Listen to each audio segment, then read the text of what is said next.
Hey guys, so I want to tell you a quick little story. Last week, the family and I were on vacation. We were in Gettysburg, and we did two ghost tours.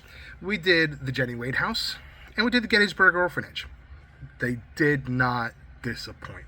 First off, George, Maria, shout out to you guys. You were phenomenal tour guides. The stories you told, the setting, the way you did the show, unbelievable, phenomenal. We really, really enjoyed it. I will be getting on and leaving a review and mentioning you guys specifically.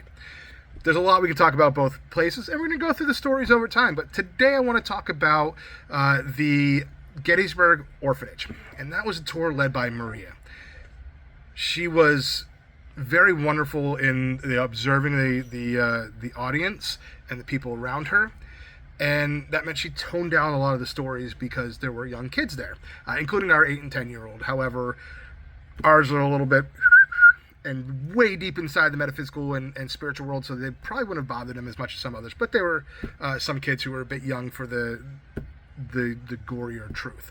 And at one point in the tour, we're sitting in what had to have been where they would eat their meals, and she had the lights off for a while, telling us stories about all that would happen there. And I had the wonderful experience of one of the orphans came standing over next to me. And as she was talking about the I guess school marm, or we'll just call it the bitch that ran the orphanage, right? And telling the horrible things that she would do, this poor little guy just sat there like, yeah, that's true. Yeah. And then he got distracted and he took a couple pictures on my phone. Unfortunately, not of himself. I had my phone angled down to my thigh, so I have 3 pictures of my thigh on there that I didn't take, but I could feel every single time that the screen got pushed because it moved it forward in my hand. And then when she brought the lights back on, she started going around the room like, oh, everybody thinks you're safe, everybody thinks that nothing's scary happening, but you, sir, right there, that happened here, and this happened there, and that happened there. And she points to me and she goes, I had a medium that was sitting in that chair that had such intense screaming in her voice that she had to run out of the room and left the tour early. Now, at this point, Maria didn't realize that my wife and I own a metaphysical shop, that communicating with the dead is a regular thing for us.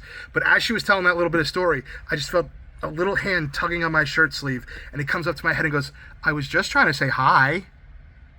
And that was my best interaction with any ghost over the course of our week in Gettysburg. Keep tuning in. We're going to go over some more, and we're going to do some other fun and interesting stories. See you later, guys.